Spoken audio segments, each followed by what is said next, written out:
Welcome back to Psychedelics Today. This is Joe Moore coming at you from Breckenridge, Colorado. So today on the show we have Renn Butler. Renn is a longtime student of Stan Grof, completed holotropic breathwork facilitator training in '89, lived at Esalon for 2.5 years, meeting Stan Grof and Richard Tarnas. And now he's a archetypal astrologer, and we get into some interesting subjects around archetypal astrology, transpersonal psych. How does the psychedelic experience relate to that? And it's a really interesting show. I think you'll, regardless of your feelings of astrology, I think you're going to get something out of it. So, bear with us. Stan Grof really likes this gentleman's approach. And Richard Tarnas, I believe, also does. So let me actually read a little bit of a review here from Stan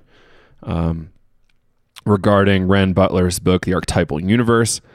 I don't know any other book that combines impeccable scholarship with deep experiential knowledge of the human unconscious. I believe this book will become a favorite astrological guide for people doing serious inner work. That's Stan Grof there. So, a little bit of justification from a legend in our field. So without further ado, here's the interview with Renn Butler. If you want to, well, here's some further ado, actually. If you want to support the show, check us out on Patreon, patreon.com/psychedelics today. You can leave small or large monthly donations for us there, and it really does help. So thank you to all our patrons, and thank you to future patrons. Everything helps. We do have books and merchandise available, along with classes at at psychedelicstoday.shop.com. You can find it all at psychedelicstoday.com. We've got all sorts of free courses, some paid courses like Navigating Psychedelics, a trip journal, integration journal, t-shirts, mugs, shower curtains, and pillows. Check it all out at psychedelicstoday.com. Thanks again for listening, and see you on the other side. Welcome back to Psychedelics Today. Today on the show, Kyle and I speak to Renn Butler. Renn, thank you for joining us. It's great to be here. Great to have you. So we spoke right before we started recording, and we found out you completed holotropic breathwork training in '88, and you were part of the second class that graduated from holotropic breathwork school, right? That's right. It was actually '89. '89. In Dahlonega, Georgia, in October. A wonderful place. Yeah. And were you spending time at Esalon with Stan before that? Yeah, I first went to Esalon in 1974 when I was 14, and then for a week when I was 17, and then I went back as a work scholar in the fall of '79. I got exposed to Stan's work by a number of fascinating and stimulating conversations with Richard Tarnas in 1980. And then in the fall of '80, I got to be in one of the Grof month-longs with guests like Fritjof Capra, Angeles Arian, so on. Legendary. Yeah. Wow. Yeah, I heard they used to do month-long trainings. That's pretty awesome. Yeah, it's a great way to just keep the container going. It was in the big house. This is the big old Murphy house on the Esalon property, right on the water. Throughout the '80s, I was at Esalon a number of times for a month here, 9 months there, and so on. And I remember walking through there in the evening as a night guard. And we'd have to do the rounds, with a flashlight. And during Grof month-longs, the walls in the big house were filled with mandalas that people had drawn. And it was like walking through a sacred temple. I loved it. That's really incredible. We didn't really introduce your main focus area yet. You are an archetypal / holotropic astrologer, and you've been doing that since, I would assume, the '80s? Since the fall of '79, September '79. I've been into it full time since then. Right. So Stan went in begrudgingly, right? Like he wasn't necessarily too psyched, and then people kind of brought it together. Or how do you see that with Stan?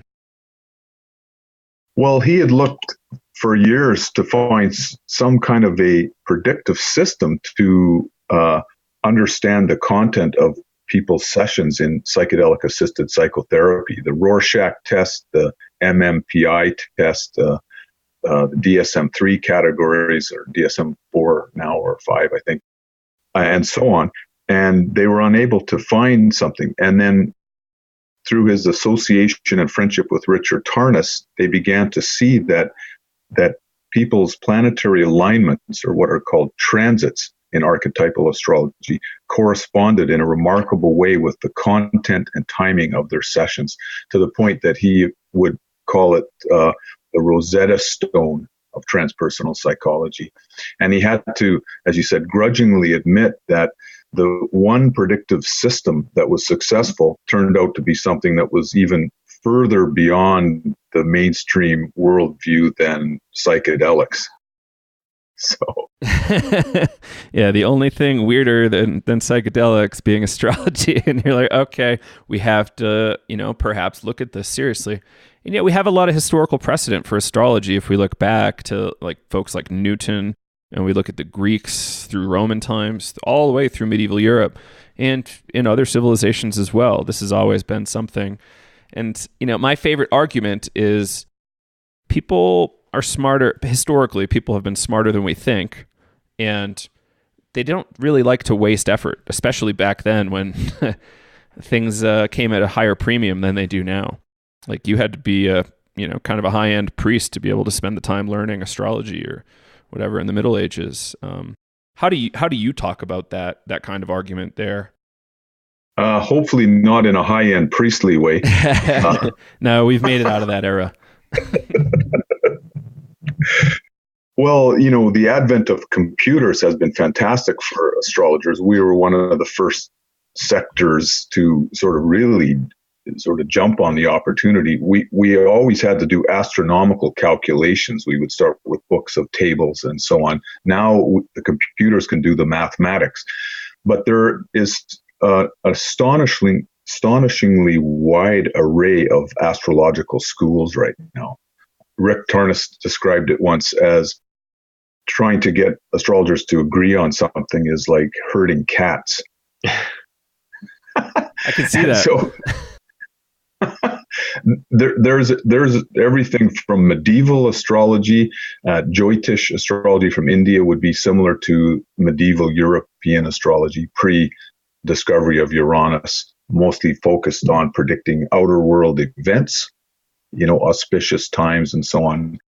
And then sort of the theosophical influences on astrology. Then with the integration of Carl Jung's research, astrology, I would say, took a quantum leap in a positive direction, a more psychological approach.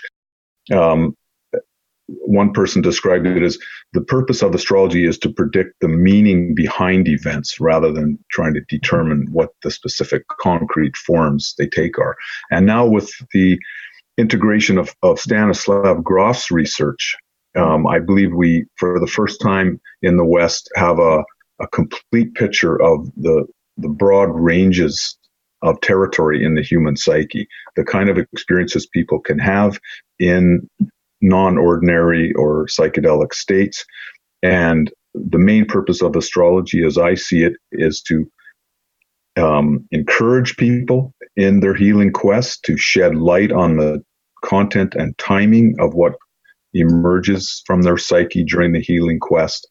And I would describe a lot of astrology as kind of pre-Grofian.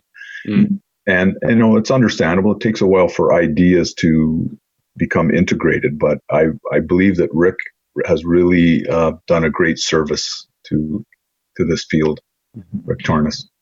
Could you maybe define what archetypal astrology is for those who don't know that branch of astrology?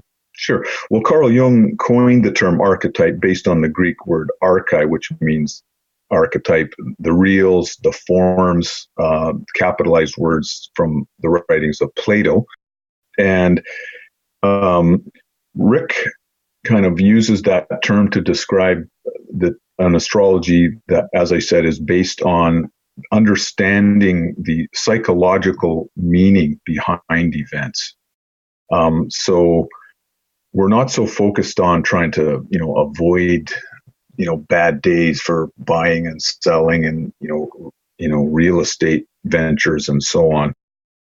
One of the main ways that Rick learned astrology was by doing his own sessions and then looking at the content of his sessions correlated with his astrological transits. And then they also could use archetypal astrology to predict good days to do sessions. If you have a choice of days, why not kind of maximize the positive influences? But Grof makes the point that, he looked forward to doing psychedelic sessions under very difficult transits, like transits involving heavy Saturn influences, because he knew he could work through more karma. That's a very healthy attitude. Yeah. So I guess karma, or for the therapists out there, just baggage. Difficult stuff that either happened in their life or in transpersonal terms, past lives or whatever, however else you want to frame that. Right. Grof doesn't use the word karma very much at all, and he usually puts it in I've inherited all that. That's the way it can feel at times in sessions. But yeah, a more psychological description of that would be wounds, unhealed traumas, so on. And not only from past lives, it could be from the perinatal layer of the psyche, so surrounding birth and death. Could be something from the lives of your parents, your ancestors, your racial history, or the whole collective history of humanity. Yeah, there's a lot of interesting stuff about familial trauma and passing it on. And, we want to couch it in terms of epigenetics, but it seems likely that we're carrying a lot more from our parents than genes. So, and epigenetic markers. So there's something interesting to look at there as a therapist or a researcher. So do you have any key stories you like to share to say hey, here's an example of astrology informing a psychedelic or holotropic breathwork session? Sure. I went to Esalon in the mid 80s, and I'd had Kundalini experiences happening for about 4 years at that point. And, can be a bit of a tumultuous period in a person's spiritual unfolding. Kundalini's like the kind of evolutionary processes in the psyche in overdrive. And I had transiting Pluto conjoining my natal Neptune. So Pluto in the sky was at the same place that Neptune was when I was born. So that's called Pluto conjunct natal Neptune. Pluto empowers and obsesses and compels into being whatever other archetypes it aligns with. And Neptune represents the essentially divine consciousness, or the universal field of consciousness. And it manifests through the union with the mother in the womb, this sort of oceanic or amniotic state of unity between the mother and fetus. And I did a breathwork session there with a spiritual friend of mine, and it turned out to be a 5-hour session. And I was reliving aspects of toxic womb, what Grof calls disturbances of intrauterine life. And Pluto has the ability to kind of clear out disturbances in whatever part of the psyche that is being activated at that time. And by the end of the session, I felt markedly different than when I had started. She held me, kind of in a obviously non-sexual way, in a very therapeutically bonding way, what's known as reparenting or emotional corrective experiences. And I was having sort of images of distressed fetuses and toxic feelings, flu-like symptoms, Grof also reports. And it was a magical experience. It was one of the experiences that really helped to kind of resolve my Kundalini episode that went for about 3 to 4 years.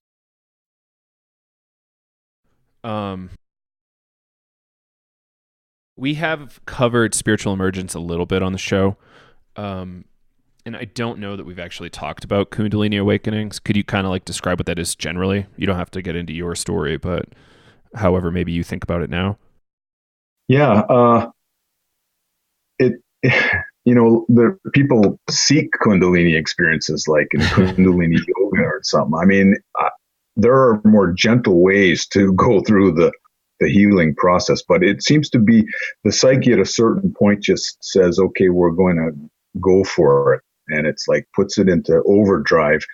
Often people can have a sense of energy moving up their spine, moving through the chakras, but the direction of it is to clear out leftover traumatic baggage from the psyche, from things from infancy up to the present, from the perinatal layer of the psyche, birth and death, or from transpersonal realm that are preventing us from reaching unitive states of consciousness. And so there can be a lot of what are called kriyas. There are a lot of emotional outbursts. People can just cry at the drop of a hat. There can be a lot of energetic discharges like shaking, twisting motions that sometimes mirror the obstetric positions during labor. And that process should be supported. That is an incredible healing moment in a person's life. And society should recognize that as a great gift. Every person that is able to heal some elements of their past will come back to society with more to contribute. They'll be more creative. They'll be able to be satisfied with less sort of inordinate levels of consumption, material compensations that they can reach inner satisfaction sort of directly through their connection with, their higher power as they see it. They will have a more automatic sense of ecological values and ecological sensitivity. They will care what happens to the ecosystem around them and in the larger planetary sphere. And they will want to be part of the solution. They will want to look for meaningful work. So this is an incredibly positive process, but it can feel very tumultuous at times. So people can have a hard time sleeping. They can start to lose weight because of all the energetic discharges that they're going through. It's important that people, get enough sleep and also get enough to eat. But if someone that is going through that kind of process, the best case scenario would be to get a group of friends together and create a safe environment where they could have like 24-hour supervision. So, do you know the number one crux on this conversation for me is always around how do we tell the difference between who should actually go to the hospital and who could we collectively take care of for 40 days or whatever. It's a really hard conversation, especially in the spiritual emergence world, because, I often go, okay, I'm coming from this super heavy Grof world, so I kind of like lean into the idea that a lot of this is spiritual emergence, and maybe it's not. How do you have any kind of metric around on that, or maybe even Kyle, if you do, if Renn does not? I think it's all spiritual emergence, but it's just a question of how much can people handle. How much can their friends and family support them? The idea would be an inpatient facility where they would get round-the-clock support. This was the ideal situation. When Grof was doing his sessions with his patients, I believe they were doing a session once a week. But if somebody resolved in a difficult place, which did not happen that often, but it did happen occasionally, he would cancel what he had planned the next day and do another session with them the very next day. And he said in every situation that would bring them to a resolution until the next session. They would be in a good enough and healthy enough place that they could, get through the week, feel good about themselves. So that would be ideal. Time is of the essence. It's better for people to process when their process is coming up. But I think in terms of therapeutic protocols, the intelligence of the client would be one factor, their degree of self-insight, their willingness to take responsibility for their experiences and not project, to say like, you guys are trying to poison me, would be a projected form. The taking responsibility form would be, I'm feeling toxic feelings inside myself. Mm-hmm. The level of trust that they have with the people supporting them and so on. Right now, we err almost 100% of the time on just, medicating people, in the hospital. And that would be the place for some kind of a special room where the emergency room staff could, if the person seems suitable, offer an opportunity to lie down with some music and do some processing. And that could, I believe, be a critical fork in that person's life path where they could go down, they could, as Grof writes about it, be laughing about their experiences over dinner with the therapist, rather than being stigmatized, labeled, and sent down a road of suppressive medication. I like that idea. Kyle, did you ever do that at the hospital, or Soteria, with patients? I did it down in music? I did it once with one person, and it didn't go as planned. They got too anxious, and I guess too much stuff came up, and they were out. And the person I was doing it with has also been through GTT, so I felt pretty comfortable doing it with them. So yeah, Renn, I worked at a place that catered to people with early episode psychosis, and trying to build this place to be with people wasn't very clinically oriented. But I went in there with the Grof Spiritual Emergence framework, and I was like, okay, this is going to be great. I think it's important that everybody's on that same page, because we all kind of had different agendas, I guess you would say, or different ways of dealing with a lot of this stuff. The one thing that came up for me during that was trying to assess whether or not this was actual kind of like a spiritual emergence process, or some people came in and started withdrawing from their medication. And so can you actually support people going through that extreme of quote unquote psychosis when they're coming off of meds? I don't know. If you guys want to go more into detail, there's a free webinar on our psychedelicstoday.teachable page called Spiritual Emergence Psychosis, and I go over a little bit of that. But it is an interesting question, because I come heavily from that spiritual emergence background, and I had like a year of doing this stuff, and it really shaped on like assessment of like, this isn't like this facility. I wish it could be great for that, but it's just, I don't know if it's healthy. We did have to send a person back to the hospital to get medication and stuff like that. So, yeah, I mean, it's just a question of logistics in a way, right? The amount of support and so on. But Grof did work with 4 psychotic patients in Prague and did systematic work with them. And all 4 of them ended up, as he described it, in a state, a higher functioning state than what is considered normal today. Mm-hmm. The most number of sessions he did with one patient was a woman, and it was 90 sessions. And after the 89th session, she was still clinically psychotic.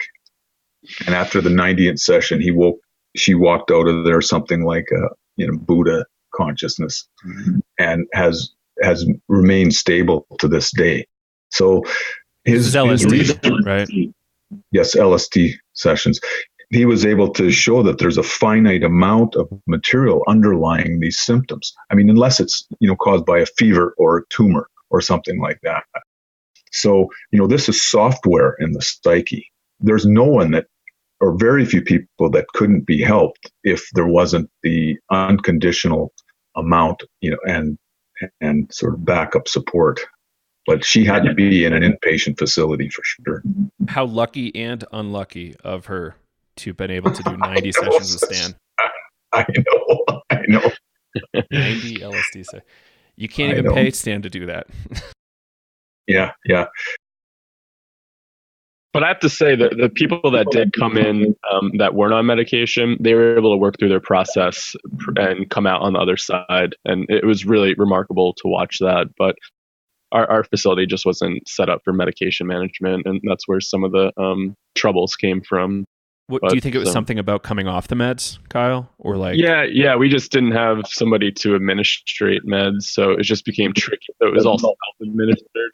And right. if you're catatonic and not functioning, it's hard to self-administer, and then it kind of gets really tricky from there. So okay, so I think the meds are dysregulating them and their normal healing process, maybe. Yeah, I could see that. Well, that stuff starts to come up, and then you're just like, okay, is this medication withdrawal, or is the psyche trying to resolve itself? And not everybody is operating under the same framework and being able to assist this person. So for me, it just came back to a framework too. Not everybody, they didn't want to embody that spiritual emergence or kind of even touch it, because it just kind of quote unquote made it more in the spiritual realm. So it made it tricky to kind of want to work within that realm, and the facility not being in that realm. But it'd be interesting to get a facility up and running that really embodies a lot of this stuff and see how it functions and works. There's a lot of difficult choices. There are a lot of difficult choices to make, unfortunately. Mm-hmm. One of the saddest things for me is to have to say no to somebody. Somebody has been hospitalized multiple times, is on a number of meds, maybe has had some suicide attempts and things like that, or a diagnosis of bipolar disorder that's pretty strong. I know they could be helped, but it's certainly beyond what I can offer. I mean, I don't have the sort of backup facility.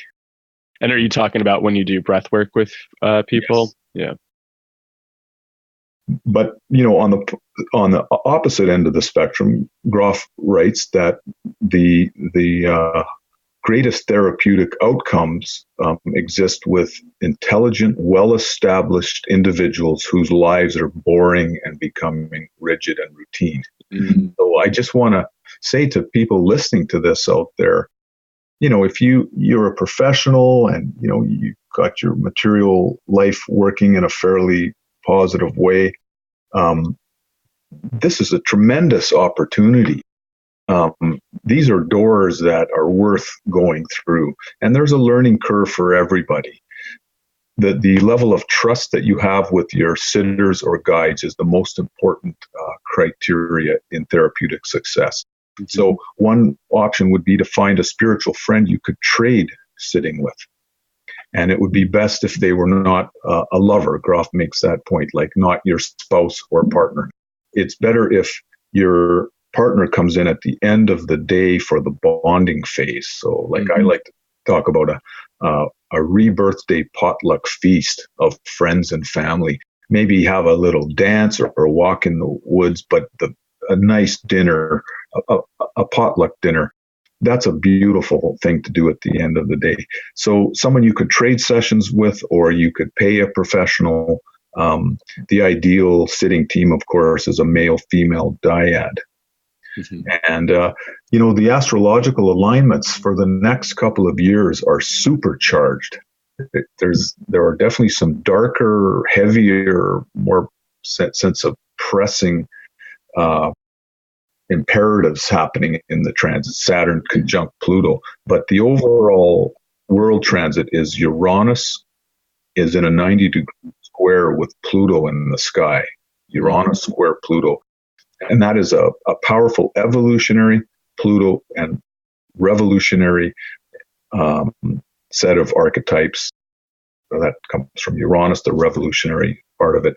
Similar to what we experienced in the 60s, from 1960 to 72, Uranus and Pluto were conjunct, as Rick Tarnas points out, and now they're in a 90-degree square. It's the first time that it's happened since the 60s.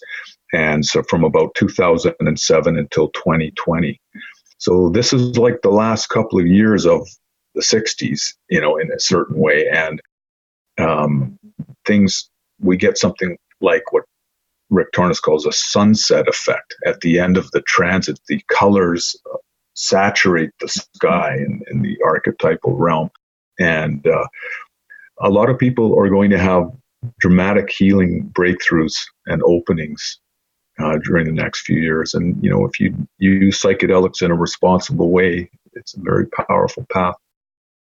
So astrology is really interesting. I got really into it around my Saturn return, but I haven't been able to study as much of it as I'd like to recently. But, some people are pretty skeptical of approaching this. And maybe not so much in the psychedelic world, but, our teacher Lenny said, I never believed in that stuff. But then he's like, but then I had a change of heart because Stan started getting really interested in it.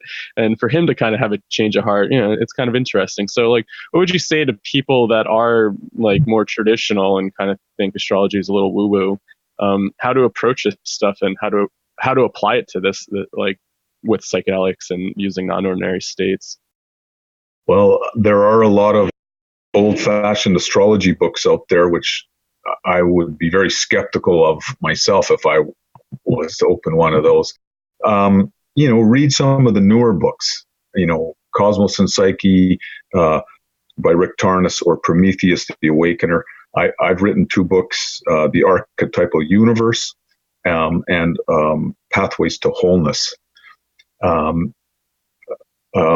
Rob Hand's Horoscope Symbols is great. Caroline Casey's Making the Gods Work for You. Robert Hand's Planets in Transit. Those are some of my favorites. There are a lot of good astrologers out there. I don't want to miss people, but as I said, the integration of Grof's work has fundamentally changed astrology.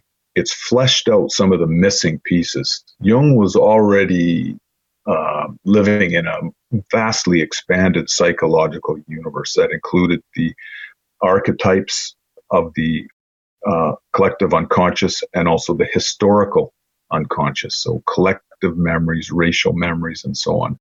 But Grof's articulation of the perinatal layer of the psyche, very powerful biological and obstetric components to these matrices that's around birth and death, and Rick's correlation of the outer planets, Saturn, Uranus, Neptune, and Pluto, with Grof's 4 perinatal matrices, I believe is in the process of revolutionizing astrology.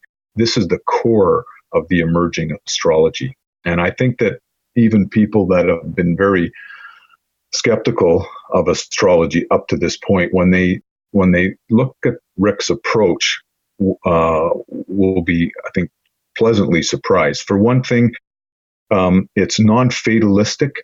We know that humans still have free will to try to bring out the most positive sides of each astrological archetypal energy. As Rick writes, astrology is archetypally predictive, not concretely predictive. We never know exactly what form an archetype will take. Things like cultural context have a huge effect on whether a certain energy will manifest in a more positive or more negative way. And our relationship with our unconscious. So what is our relationship with our inner life? Do we have outlets for our shadow, sort of underworld energies in the unconscious, like aggressive, sadomasochistic, scatological, demonic, pyrocathartic energies? These are terms from Grof's research. Do we have a way for those to come out safely in therapeutic sessions, or are they going to sort of fester below the surface and affect how we interpret reality and what we tend to create around us?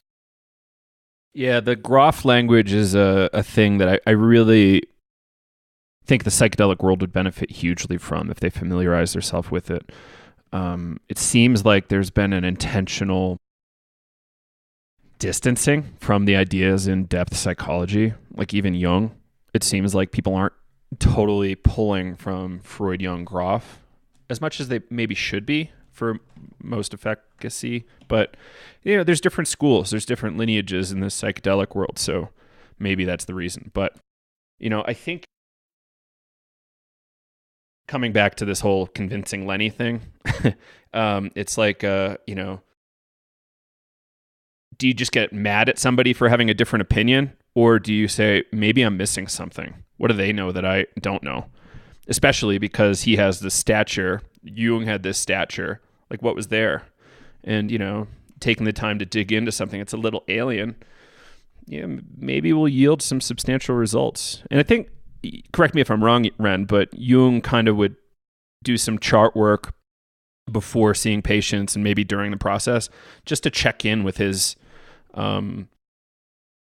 work process around these patients. Is that kind of right for Jung, or? We know now that Jung used astrology with all of his patients. He would look at their chart at the outset, at least. And, but, he was trying to open up the archetypal, transpersonal, numinous realms of the psyche. He had enough of a challenge that he didn't want to bring astrology along with it. So he did it in a more quiet way. But astrology can be a very positive adjunct to responsible use of psychedelics. It can be very helpful in choosing a good day for a person's first session. For example, you would want to kind of minimize aspects of Saturn, increase the number of sort of flowing transits, trines, 120-degree alignments, or sextiles, 60-degree alignments, and minimize the squares, 90 degrees, and oppositions, 180 degrees. You would try to find more transits involving Jupiter, Uranus, Venus, and so on. For an experienced, quester or journeyer, it wouldn't be so important. There are no astrological alignments that we would call dangerous, or you should never explore those terrain. But a good metaphor is it's like putting up a lightning rod. When you go into a holotropic breathwork session or a psychedelic session, you essentially just lie back and put up the lightning rod. I like to describe it as lie back and let the mother give birth to you. And this would be the archetypal great mother goddess. But you could see that as Zeus or Shiva, various different cultural personas of the universal field of consciousness. Yeah, in a lot of ways, like that was phrased better than I probably ever could, but you did. That was great. I feel like in a lot of ways, that's how I approach my breathwork sessions. It's like I'm just digging deep and letting my body and the universe do what they do, which thankfully I have a trust in them that they're looking out for my best interest in a lot of ways. And it's this kind of pronoia approach that maybe we're missing sometimes. This process is much safer than people realize. Now, when people do higher doses of psychedelics, as Grof did in his clinical work, there are strict protocols, that he and his colleagues found and sort of found the value of. And if you're going to, put up the lightning rod and with a high dosage of psychedelics, it's advisable, for example, that you do it in a soundproof room. You lie down on your back. I know in ayahuasca ceremonies, a lot of people, sit up or maybe walk around and stuff. It's safer if you're on your back, and you can actually effectively process out aggressive feelings or any kind of emotions or energetic release on your back more effectively. And then you don't have to worry about gravity, falling down, hurting your back, going outside with a whole other range of possible, problems. The ideal would be one patient at a time, and then a sitter, male, female sitter team, and then the client would have eye shades and headphones. This is what I call the Grof internalized protocol. This may be just old hat for some of your listeners, so I apologize for going over this, but the Grof internalized protocol. So for an LSD session, there would be an agreement that the client would stay lying down on his or her back with the eye shades and headphones on for about at least 5 hours, 5 to maybe 5.5 hours. And then at that point, you would reassess. Maybe they want to stay lying down for a few more hours. They still have more things to process.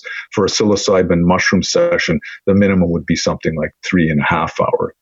So, and these are firm agreements. So the client agrees to stay lying down with the eye shades and headphones and evocative music, and to face all the material that comes up in that session. And the sitters agree not to try to judge him or her, not to direct the process, not to abandon him or her under any circumstances, and just allow the intrinsic healing wisdom within the client to come forth. And once you have those protocols in place, you can expect miracles. I mean, it can be a very interesting, exciting process. I mean, people have had experiences of, reliving some events in the lives of their racial ancestors back 40,000 years. I mean, fascinating journeys into the botanical, zoological, phylogenetic realms. I mean, on a sort of a mental level, this is the ultimate journey, and I'm a big Star Trek fan, especially the first 2 series, and, the final frontier. It's actually the second last frontier, inner space is the real final frontier.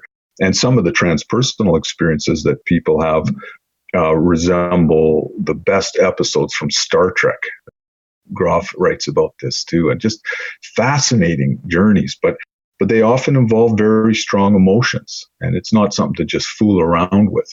You can't face a lot of this material by yourself. You really need to have people that you trust there who are sober, who are not doing a substance. That's another part of the Grof protocol, one person at a time. So, and it's a beautiful process. Yeah, and if you're in some kind of a cabin or a yurt or a therapeutic facility with beautiful nature outside, then when the session's over, you can go out into that pristine world, and it always feels like it's been reborn with you. Yeah. You mentioned people tripping together a little bit. Can you talk about why that's not the best idea? Yeah.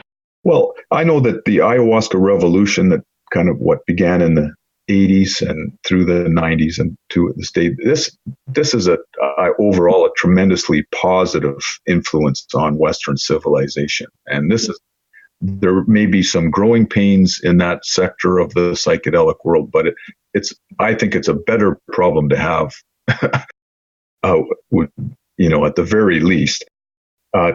A lot of beautiful things are coming out of that. But, I'm really drawn to the Western therapeutic protocols. Carlos Castaneda wrote a lot about power. And the shamanic traditions have had that as part of their legacy or their history of the development of power, the ability to maybe do good by healing other people and so on. But we know that there was also hexing and putting hexes on former wives and new wives and that kind of stuff. Different clients would come. And whereas in the therapeutic protocol, the emphasis is on healing. Now, a lot of people have gone down to the Amazon and have kind of brought that Western expectation of healing. And that has been a good two-way cross-fertilization. So, I mean, the shamans are growing, the clients are growing through the experience, and there's an evolutionary process happening. But I personally, I think it's safer when the therapists or the guides and sitters are completely sober. Their job is not to have some magical abilities, some magical insights into your process and then make some intervention. Their job is to sit back, trust the process, be aware of their own psyche at all times to kind of keep self-monitoring, because the thing you want to avoid at all costs in any kind of deep work is this kind of countertransference. So the client, if Grof writes, if you're reliving suffocation in the birth canal, which is a very deep trauma for many people, one of our most fundamental traumas, life-threatening suffocation in the birth process. They could spend hours gasping for breath in these psychedelic sessions. It's very common that they might project onto the sitters that they're an executioner, or that they're somehow trying to strangle the life out of them or steal their soul, something like that. And the sitters need to be stone cold sober so that they are definitely not going to hook into that in any way. They don't try to take the experience away from the person. They just let them go through it. The way Stan describes it is, in his protocols, in this therapeutic set and setting that he describes, it maximizes the benefits and minimizes the risks. So I've heard of groups of 3 friends that were doing mushrooms together. And, this is not a bad way to do it. And a lot of people have good experiences. They have a high level of trust and so on. But there's always a chance that someone can, out of the blue, go into something much deeper than what they're used to. And they might, let's say they suddenly feel aggressive. They feel aggressive energies and they need to express it.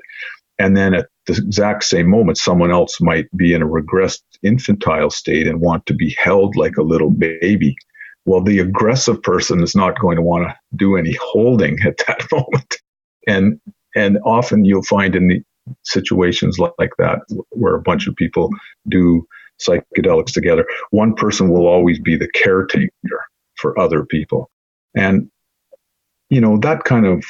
that could be rewarding in some ways, but they can't surrender deeply into their process at the same time.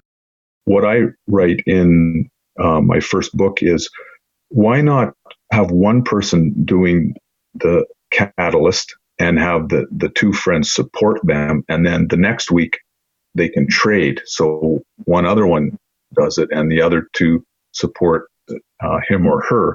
I think that if you did one powerful session like that every 3 times, you would get a lot more out of it than if you do a kind of a half-assed group experience every time.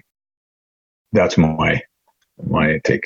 Yeah, thanks for that insight. It's definitely a conversation we've been having, group versus individual work. And you just reminded me of something of 3 friends. I did a session one time like that. And I just really wanted to talk to somebody because I was processing. And so I went to go talk to the sitter. And of course, the other person was overhearing that. It's interrupting their process. They got activated and, it just seemed so disruptive. And it kind of made me think I kind of like the individual thing. So you can go as deep as you want. You can chat if you want, because it's just your process. You're not involved in anybody else's. Yeah. That said, the holotropic breathwork is usually done in groups. And people often ask, well, is my process going to disturb someone else? If I'm expressing aggression from the birth process or from things that happened to me in my childhood, is that going to upset someone else? My own experience from my breathwork sessions are that when I'm in a good place, I've went through some catharsis, I've worked through some material, and I'm in the peaceful state that follows those periods. I can hear yelling, I can hear crying. It doesn't matter, because I know that on a deep level, this is just part of the universe, all's as it should be. And I'm kind of surprised when I hear sometimes about the ayahuasca ceremonies. People are taken aside, say, you can't yell this much, or there can be quite a few limitations in those workshops. And part of it is that they've got a high ratio of participants to sitters. I think these ayahuasca ceremonies could learn something from the holotropic breathwork protocols if each person had a sober sitter that would be willing to hold their hand, hug them in a non-sexual way if they need it. And it would be probably better if they had full permission to emote, because it really doesn't take away your own authentic unfolding. It will only encourage it. So if people are allowed to express aggressive energies, for example, then so what if someone else gets their button pushed? That means they've got aggression too that wants to come out, and that might actually help them. Yeah, we always say, bring that inside. And what is that triggering you in that session? It's also interesting, like I think with the group setting is something about the music too, playing really loud. It seems like everything kind of blends in together. And when I hear people going through their process when I'm in a breathwork session, it does seem to elicit more of a response for me and brings things out. And I don't know if it's because we play the music really loud and it all kind of blends together versus like being really quiet and having that happen. But I guess it's really the talking that brings people out of experiences versus like going back to the experience I just shared is me kind of just being verbal to a friend and kind of distracted versus the crying or the screaming or the more catharsis response. That's true. Yeah, like we usually ask people, please don't speak loudly at the end of your session because that can pull people out of their process to hear English words. But sounds, that's just part of life. There's one other thing about the sort of mythology around different psychedelics. People can have great ayahuasca ceremonies, and then they get this feeling that ayahuasca is the greatest of all the psychedelics, and then they think about their mushroom trips they did at parties or their LSD trips at concerts and stuff, and they think, oh, it's a more recreational kind of catalyst. The experience that I've heard from other people that I respect is that they're all the same. They all really do the same things. They fill in the neurochemical transmitters in the brain. They kind of fill in the antenna so that you are aware of more things than you are normally aware of.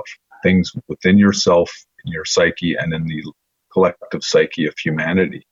So for people that are in the ayahuasca community, I think there's a good value in trying this sort of individual session approach. If you have a good sitter friend that you can trade sessions with, that there are some things that probably won't surface in a group session.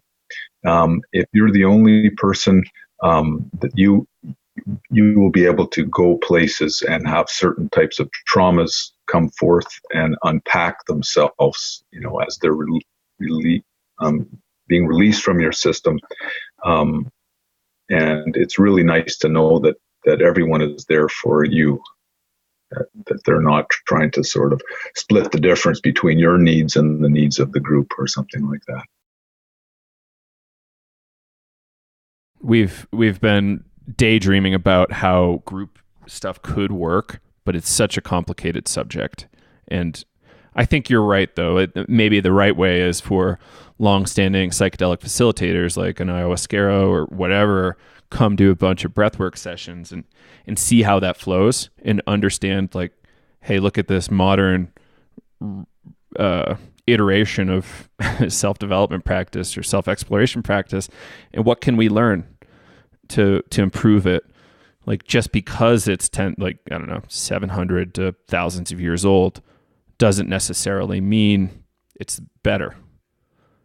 Like, aqueducts were cool, but I think we're doing it better now than they were then in Roman times. But I think you catch my drift. I'm not saying like shamanism is bad. I'm saying shamanism can learn.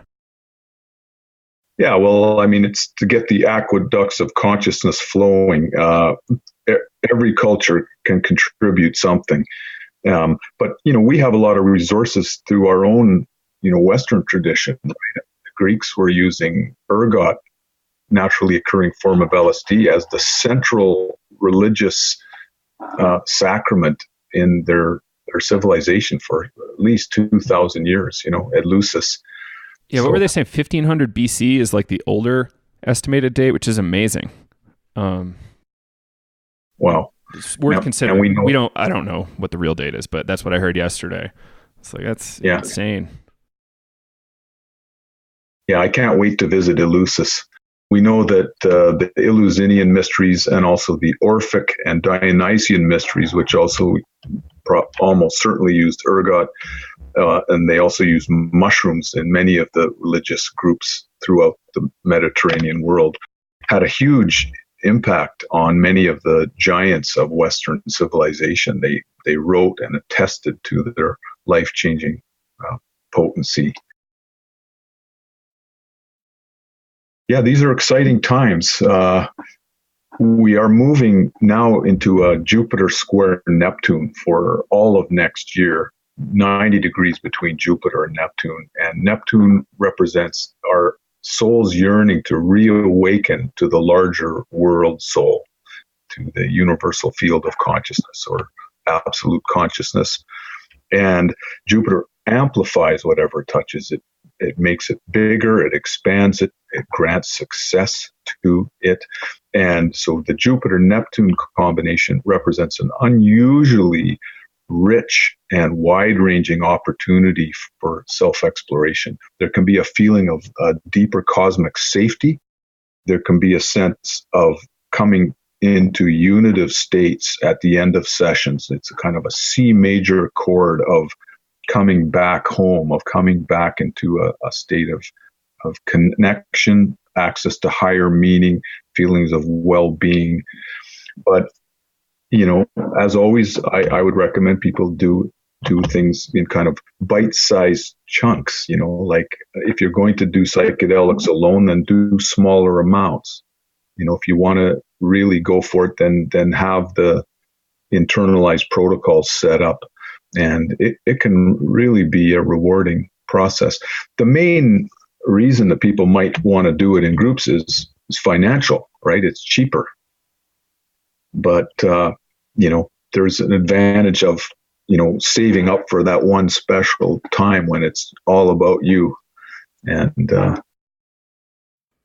right. If you're able to find a situation with an underground facilitator or whatever, where you're able to afford a one-on-one time, which people might think it's extraordinarily expensive to find a professional and pay them their, you know, requested rate. But realistically, how much does it cost to see a psychiatrist for 3 total hours?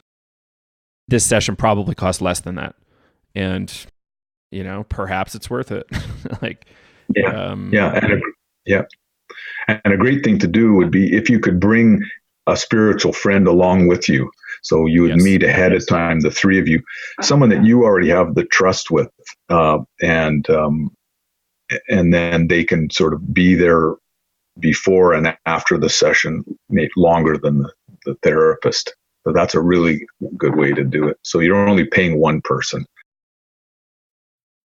We've been seeing a model emerge recently where psychiatrists will prescribe oral ketamine lozenges and then have people go work with a therapist, or at least have someone as a professional, maybe a registered nurse or a therapist, sit with them for that session. And it's, I think, pretty helpful to have that kind of structure.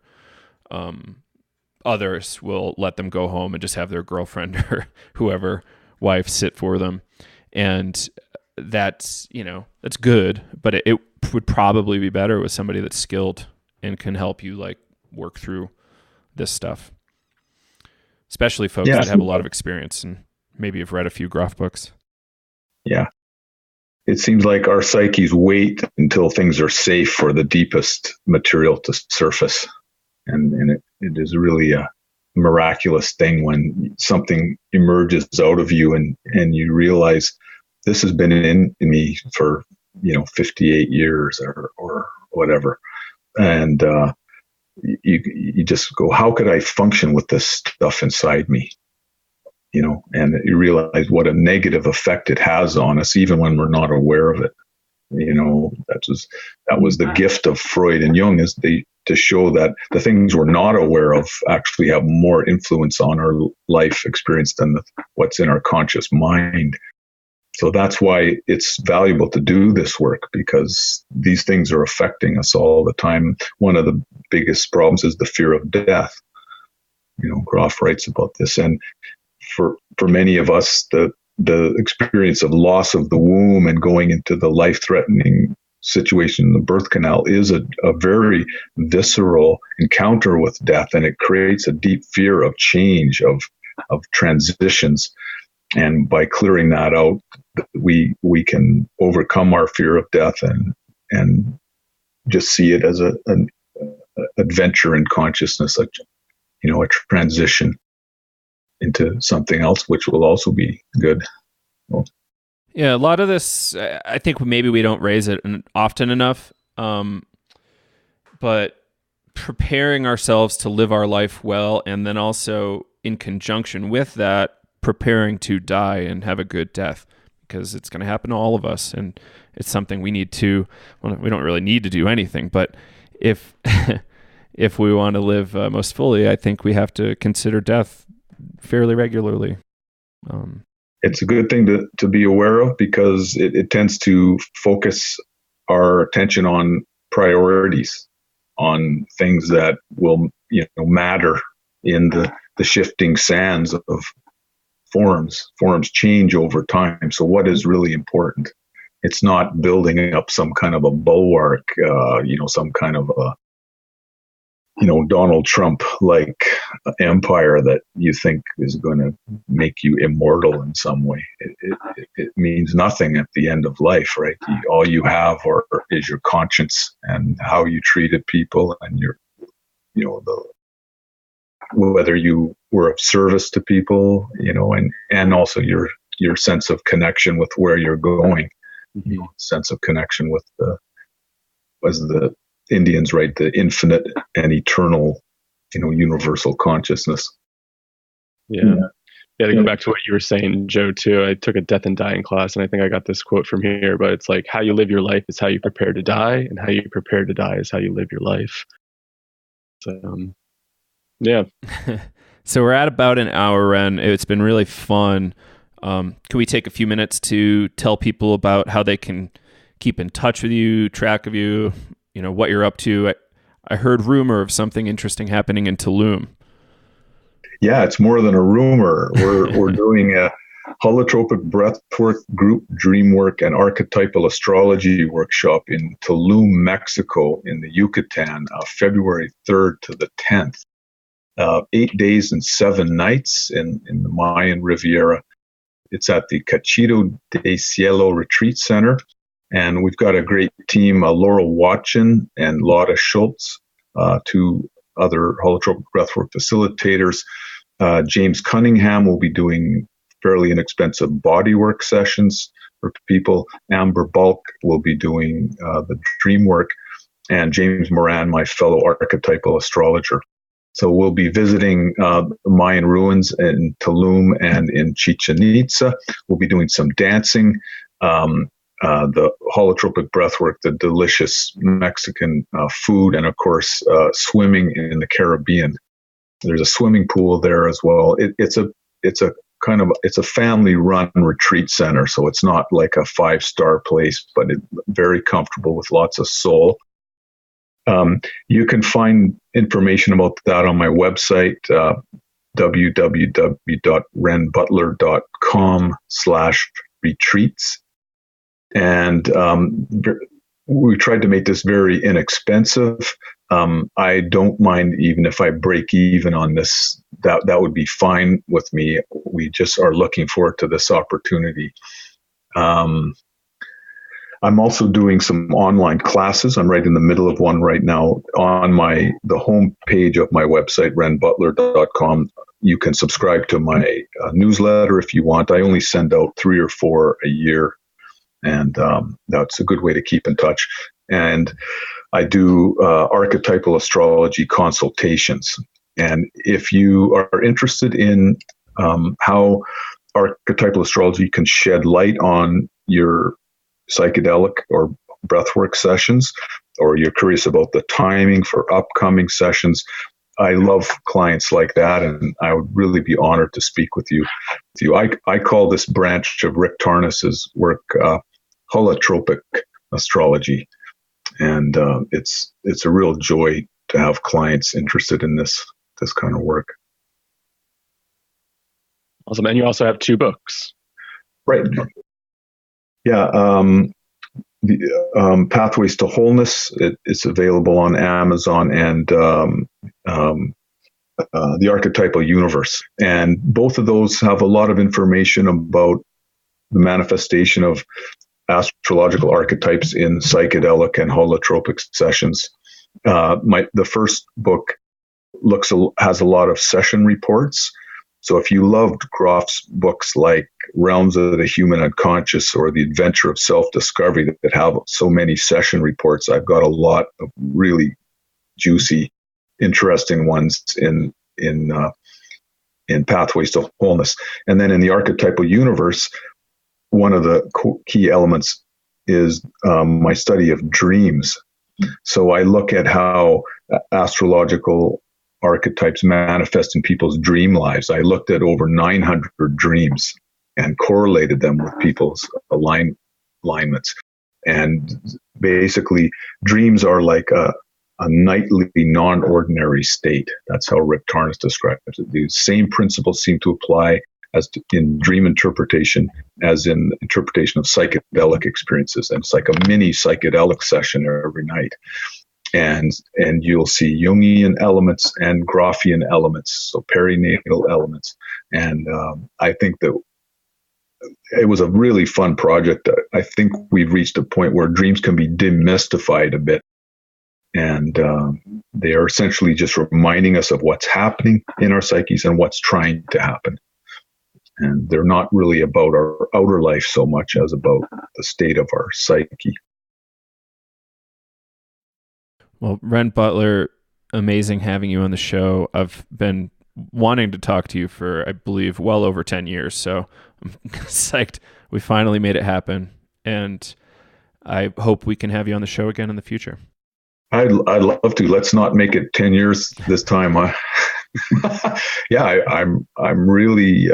really enjoyed this and really impressed by what you're doing. And it's great to meet like-minded people.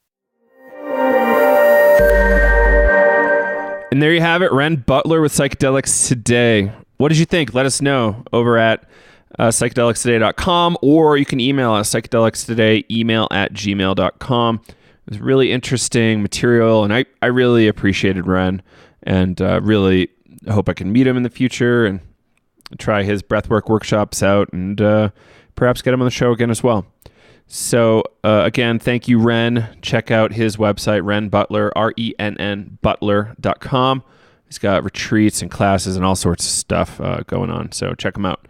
So again, if you want to support the show, check us out over at patreon.com/psychedelicstoday. We've got also books and merch for sale over at psychedelicstodayshop.com. And anything helps. So feel free to check those out. Tell a friend. Maybe leave us some reviews on iTunes, your podcast app, or Stitcher, or Facebook. We'd love it. Thanks again for tuning in. Catch you on the next episode. This is Joe Moore signing off from Breckenridge, Colorado. Peace.